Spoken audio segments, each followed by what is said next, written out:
Pagkatapos namin mag-ikot-ikot, libutin ang buong Ginsan, siyempre nagutom kami. Kumain naman kayo ngayon sa mamahaling restaurant. Ayan, kasama ko sila Madam Shelly. Tingnan mo naman yung hapunan namin.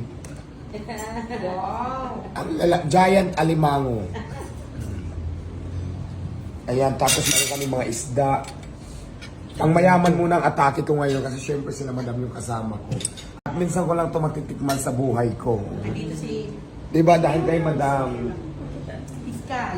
si Fiscal, ayan, kasama namin. General. Si General, ayan.